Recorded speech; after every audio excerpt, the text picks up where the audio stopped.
نظرت رومینا چطور بود؟ بی نهایت زرنگ و مکار. خیلی خوب بود. ازش خوشم اومد. دختر شیرینی بود. دلسوز بود. به نظرت به سمیرمون میاد؟ این دختر حتما آرامش خونمونو به هم میزنه.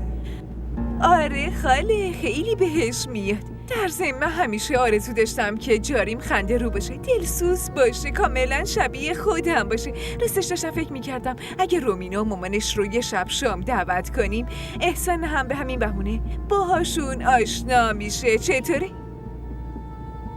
آره، حرفت درسته. حتی خیلی دلم میخواست احسان میتونست امروز با همون بیاد.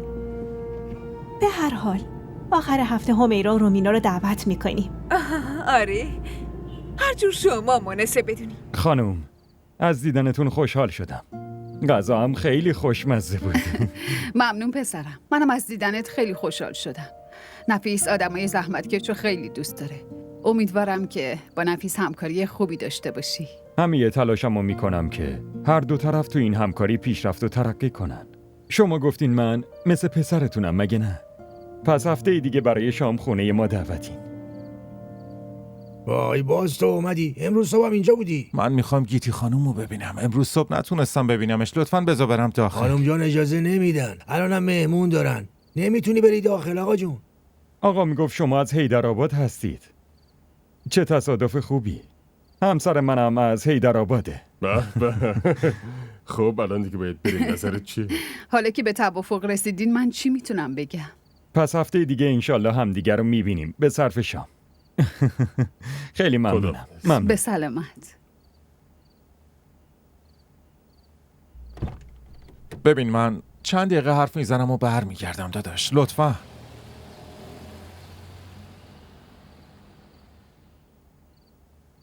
خانوم. ببخشید خانم، این به زور وارد شد. منم گفتم نه ولی خب. این کیه؟ نفیس، این بهادره. تو چرا بازم اومدی؟ مگه بهت نگفتم دیگه حق نداری بیای؟ ولم کن. بذارید یه دقیقه باش حرف بزنم وگرنه از اینجا نمیرم. اینجا چه خبره؟ تو چی کار میکنی؟ خان، این پسر رو بنداز بیرون. من قبلا هم گفتم گیتی دلش نمیخواد تو رو ببینه. تو کجا این حرفو نمیفهمی ها؟ من تا گیتی رو نبینم هیچ جا نمیرم. مطمئن باشید. ولم کن. خان، اینو بندازش بیرون و دیگه جلوی چشمم نیاد. گفتم تا گیتی رو نبینم هیچ جا نمیرم. منو ول کن. ول کن. گیتی. گیتی. نفیس تو برو داخل. من میرم داخل. اما تو این دختر رو تحویل اون پسره میدی و تمام. گیتی بیا بیرون. ولم کن.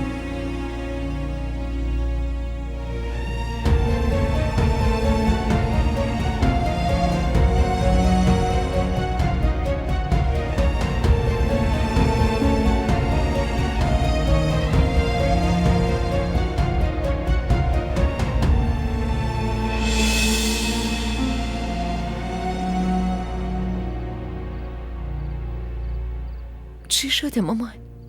این سر و صدا چی بود؟ نکنه اتفاقی افتاده؟ چی؟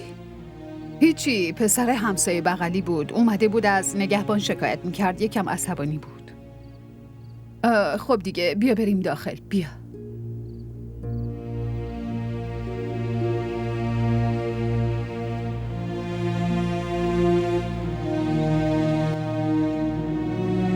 من کجا باران کجا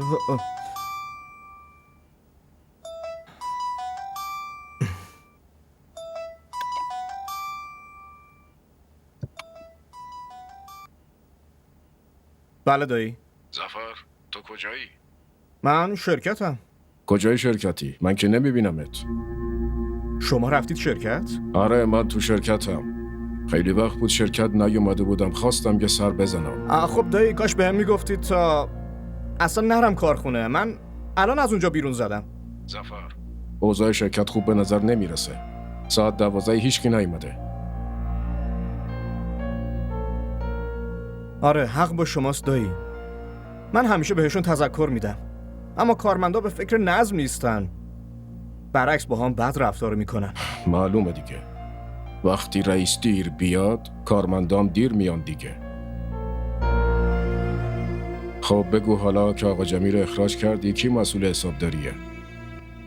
دایی راستش آقا شاهد فعلا مسئول حسابداری هستش. آقا شاهد؟ ولی من که آقا شاهد توی شرکت نمیبینم. نیست؟ آره راستشون امروز مرخصی گرفته. ظفر تو داری چی کار میکنی؟ یکی مرخصیه یکی دیر میاد. اینجوری کارهای شرکت چطور قراره پیش بره؟ نگران نباشید دایی، شما خیلی وقته که شرکت نبودید و واسه همین براتون عجیبه. حتی من از وقتی اومدم همه چی رو منظم کردم. بهادر این کارمندا توی شرکت بی‌نظمی میکردن. شما اونجا بمونید، من الان برمیگردم و همه چی براتون میگم. باشه؟ باشه سری بیا من توی شرکتم. باشه دایی، خدا نگهدار.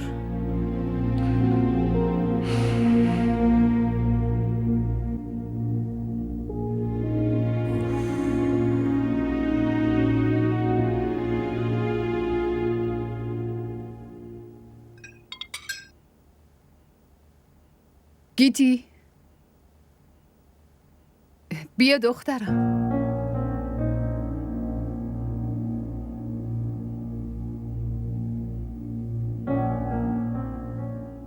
صبحتون بخیر.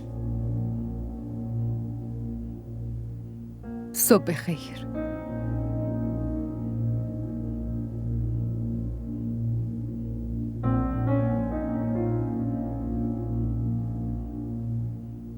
شما فکراتونو کردین؟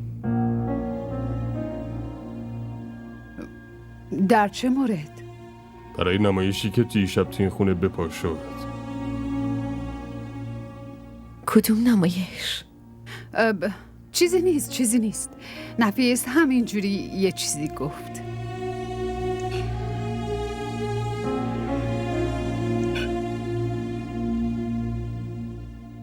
تو چی میخوای؟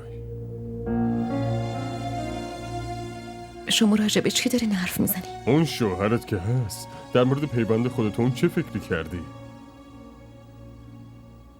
همون تصمیمی گرفته میشه که تو میخوای. مامان تو به کل احساساتیه. اما تو باید درست فکر کنی، باشه ازدواج کردی. ازدواج مسخره بازی نیست. ازدواج کردن یه چیز عادی نیست دختر.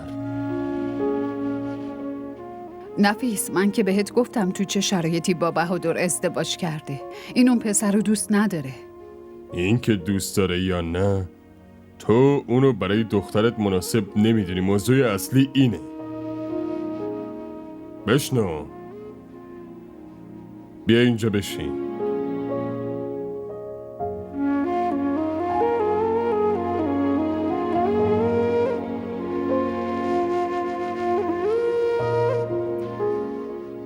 به من بگو تو چی میخوای؟ میخوای با اون پسر زندگی کنی یا اینکه ازش طلاق بگیری؟ نفیس تو چی داری میگی؟ این فعلا به زمان نیاز داره. من توی این خونه آرامش میخوام. دفعه بعدی هیچ گونه سر و صدا و بی‌احترامی رو نمیپذیرم.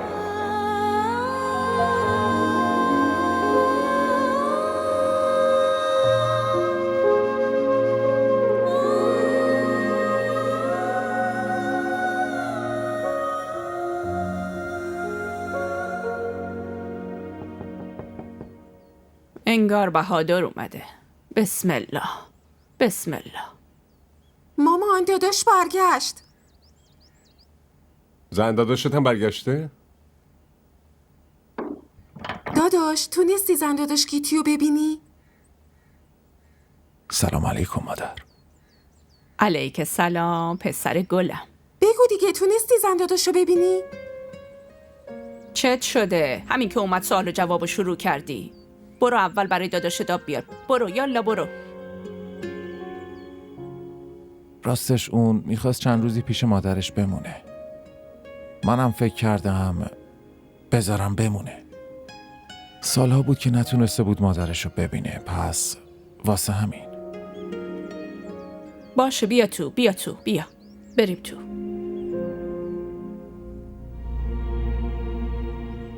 چرا واضح حرف دلتو بهمون نمیزنی؟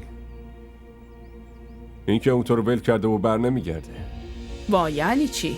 خدا نکنه چرا این کارو کنه؟ چرا بر نگرده؟ اون همسر بهادره. خاله شما هم خیلی ساده اینا.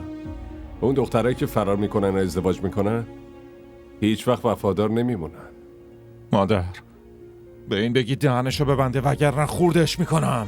اصلا یه چیزی چرا میذارید بیاد تو این خونه؟ تو چرا از من عصبانی میشی؟ در واقع باید از همسرت عصبانی باشی. تو نه بیا.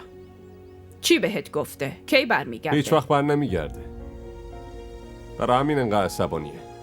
این چرت و پرتاتو تموم میکنی یا نه من؟ پسرم ولش کن. آخه تو چت شده؟ چرا حرستو سر جمشید بیچاره خالی میکنی؟ گیتی تو رو ول کرده. این موضوع که تقصیر ما یا جمشید نیست. این حرفمو همتون با دقت بشنوین. گیتی دوباره برمیگرده پیشم. این خونه رو ترک نکرده، فهمیدین؟ برو خیلی خوب برو. بهتون قول میدم اون دیگه بر نمیگرده. بابا دعوا میکرد، عصبانی میشد،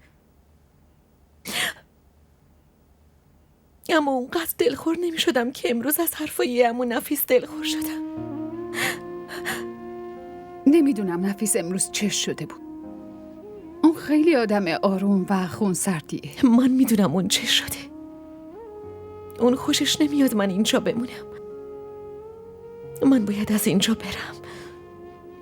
نه تو هیچ جا نمیری. اما من نمیخوام اینجا بمونم. شما منو از اینجا ببرید. کجا میری؟ میری پیش بهادر؟ یا پیش اون بابات که حتی تو خونشم جایی برات نیست؟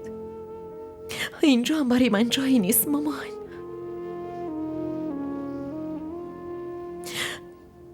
بهترین گزینه اینه که من برم پیش بهادر. حداقل من اونجا براشون اضافی نبودم مامان. حرفای احمقانه نزن لطفاً گیتی. در ضمن تو اصلا برای کسی بار روی دوش و اضافی نمیتونی باشی. ببین گیتی، با گفتن این که از اینجا میری خوشحالی منو داری خراب میکنی. من از طرف نفیس ازت معذرت میخوام. نه مامان لطفاً از این حرفا نزنی.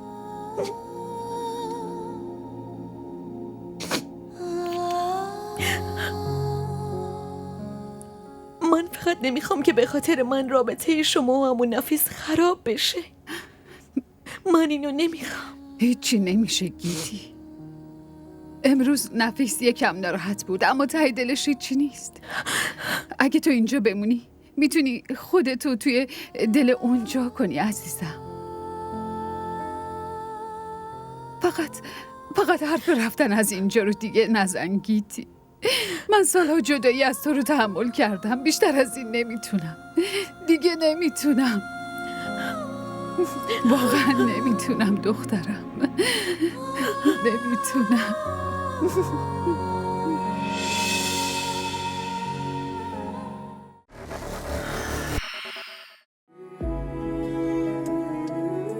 تو به اسم ما دقت کردی حالا؟ جایی که حمزه تمام میشه از اونجا تازه حاله شروع میشه و جایی که حاله تمام میشه از اونجا حمزه شروع میشه. कोई तो हो मेरा अपना कोई तो सहारा हो गम मेरे ठहर तो जाए कोई किनारा हो. به نظرت رومینا چطور بود؟ خیلی خوب. من که خیلی خوشم اومد. فریحه هم خوشش اومد. پسرم اون دختر خیلی خوبیه. لیسانسش هم گرفته. خوشگله، باسواده، خوش اخلاقه. من که خیلی ازش خوشم اومد. مثل مامانش آشپزی رو خیلی دوست داره. کنار چای کیکی که خودش پخته بود و برامون آورد. مامان شما چه عجله‌ای دارید؟ ماه بعد وقتی برگشتم راجع به این موضوع میشینیم با خیال راحت حرف میزنیم. پسرم دیگه چی مونده راجبش حرف بزنیم؟ من، فریحه، احسان هممون از این دختر خوشمون اومده. تو وقتی اومدی میتونی ببینیش، حرف بزنی.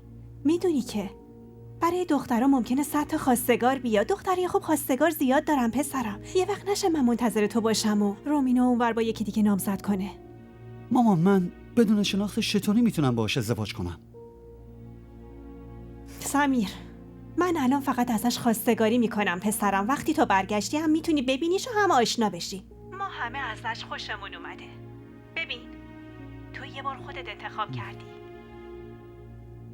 این بار به حرف من گوش کن. اما من واسه نامزد شدن و ازدواج کردن اونجا بر نمیگردم. میدونم، اما این بار نمیذارم همینجوری برگردی.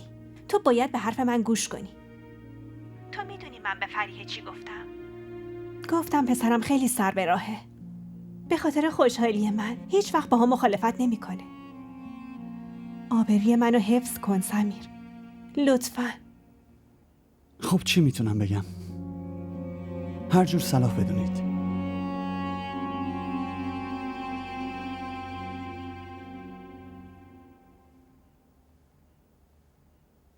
چیزی شده؟ آشفته به نظر میرسی. آره، خیلی آشفته هستم. چی شده؟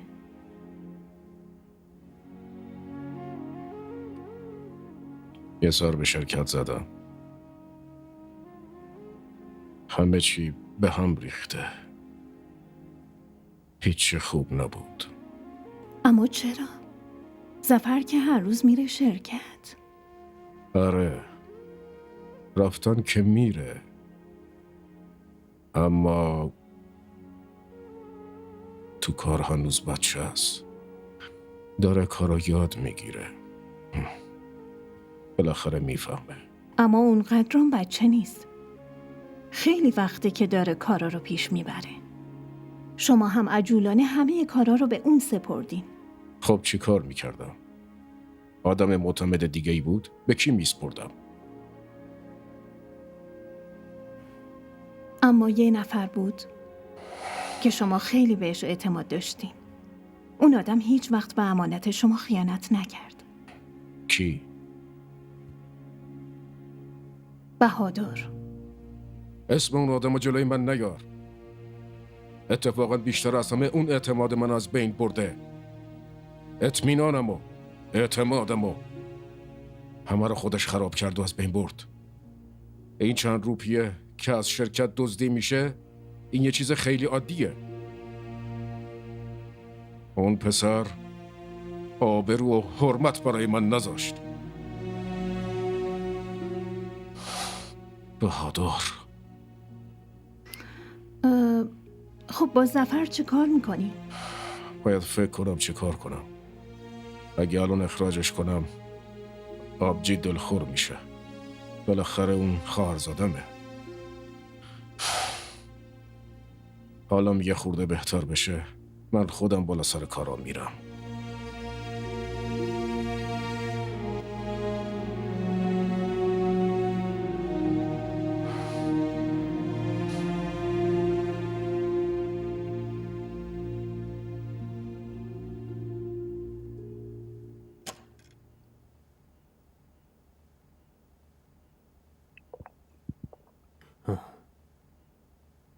چی شده؟ نکنه باز حالت بد شده؟ مگه نگران منم میشی؟ من به جز تو کسی رو ندارم که نگرانش باشم یا بهش اهمیت بدم. اما تو الان خیلی رو پیدا کردی که بیشتر از من نگرانشونی.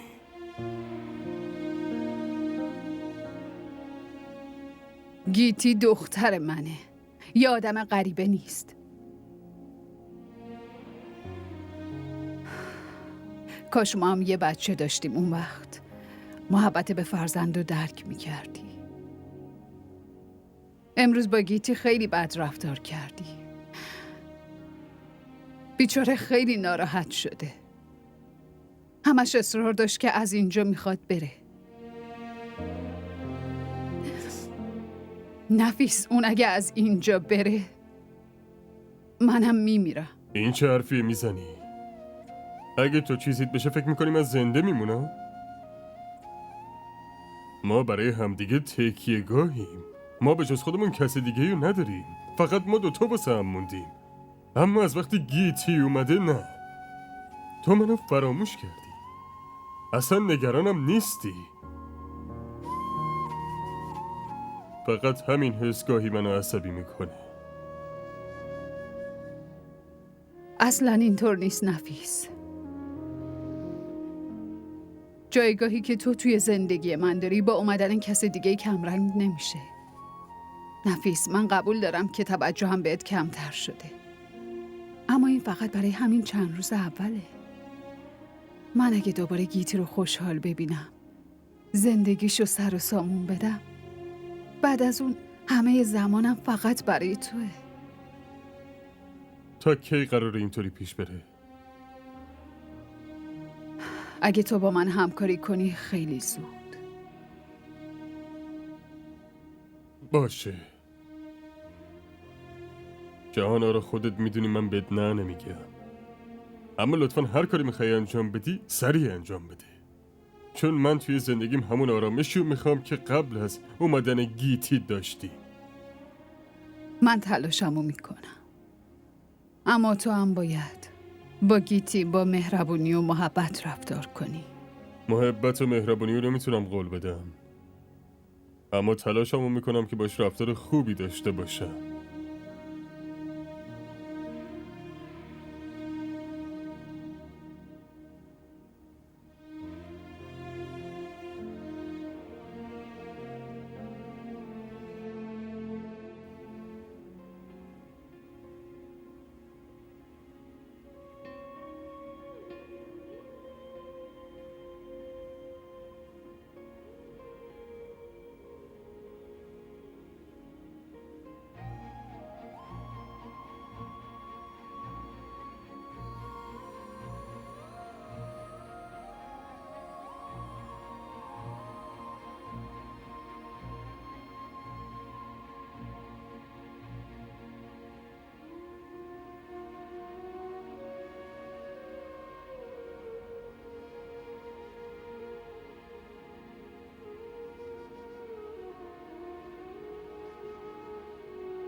من نباید می اومدم اینجا.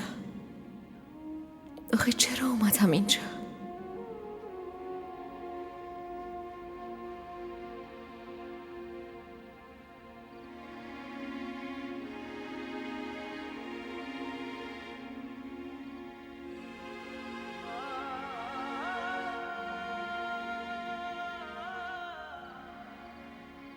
از اینجا برو، برگرد به حیدرآباد. به زودی برگه های طلاق برات فرستاده میشه.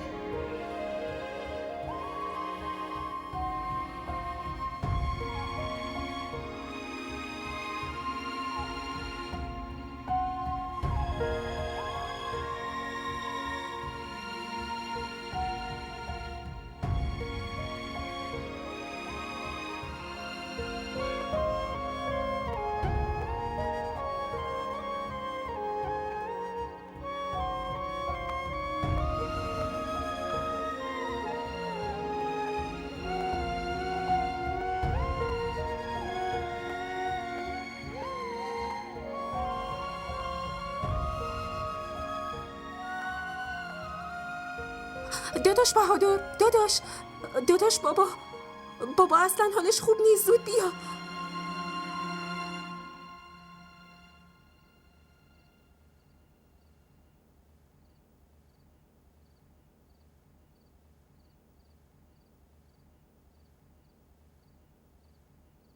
چی شده پسر؟ چرا دور خودت میچرخی؟ مشکلی پیش اومده؟ دایی، داداش جان شما مشکلات منه. خب اون چی گفته؟ چی کار کرده؟ امروز صبح اومده بود شرکت، بی خبر و سرزده. همین که رسید شروع کرد بپرسه این چرا اینطوره، اون چرا اونطوره، کارمندا چرا دیر میان، تو چرا دیر اومدی.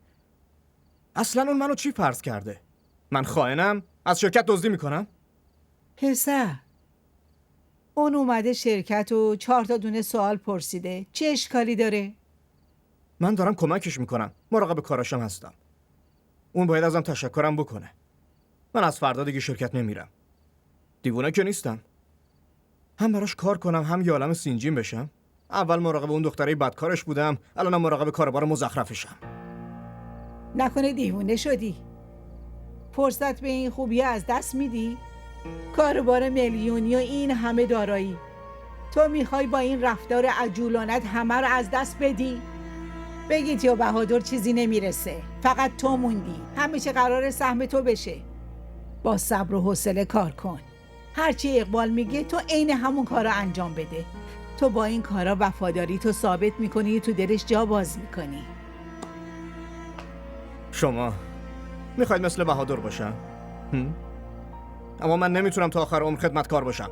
من شرکت نمیرم. امروز خدمتکاری، فردا رئیس میشی. اینو بفهم. دیگه هم نشنوم که میگی نمیرم شرکت.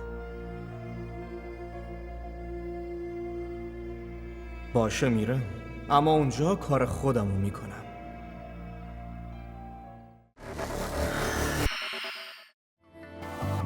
کسی که میمیره زیر خاک میره و دیگه بر نمیگرده مادر جون. اما یه آدم زنده رو همینجوری بکشن خیلی سخته مادر جون. تو یه زن بیوه هستی، باید اینجوری لباس بپوشی.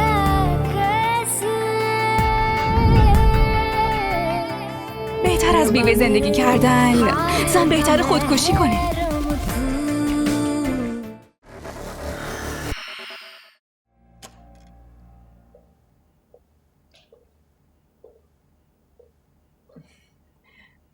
گیتی عزیز دلم، وای تو که تب شدید داری دخترم. نه من خوبم. نه تو خوب نیستی، دراز بکش. من میرم دماسنج بیارم. نه من هیچیم نشده. لطفاً بذارین من برگردم اونجا. گیتی دیگه نمیخوام این حرفتو تکرار کنی دخترم.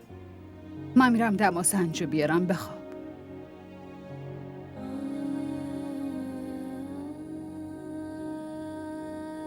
فضیلت. بله خانم. جعبه دارو رو برام بیار. اومدم. تو حالت خوبه خانم؟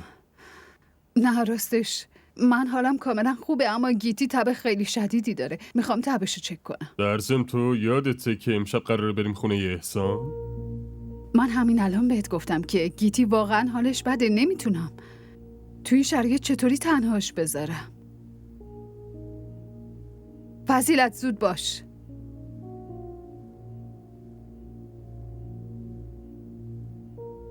بیا فضیلت. سری برو یه لیوان آب بیار.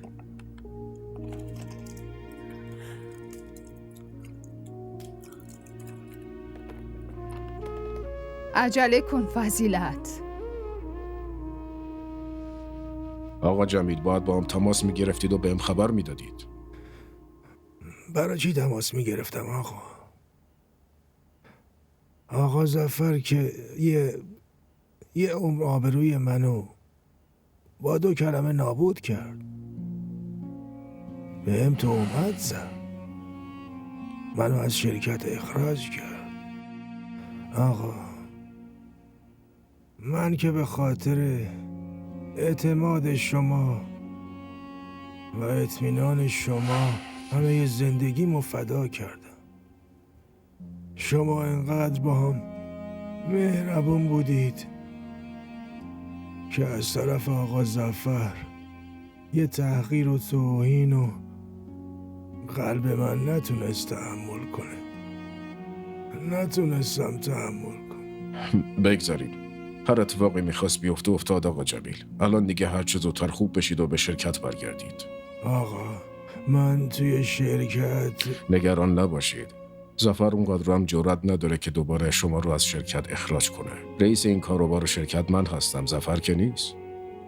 آقا بهتون بگم من که الان پیر و ضعیف شدم آقا. مثل قبل نمیتونم به کارای شرکت رسیدگی کنم. قبلا که شما بودید بهادر بود برای من. به هر حال با رفتن کسی زندگی متوقف نمیشه. اما آقا پیری و ناتوانی و مریضی انسان رو ضعیف میکنه. مراقب خودتون باشید و این رو هم نگه دارید، به کارتون میاد.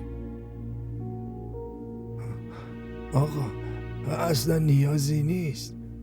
در ضمن بهادر خیلی مراقب منه. پدر اون قنبر، کارمند قدیمی شما، بیچاره خیلی حالش بده.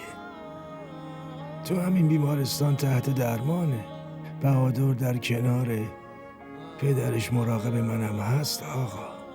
خیلی پسر مهربونیه. خدا هم از شما هم از اون راضی باشه. جمیل،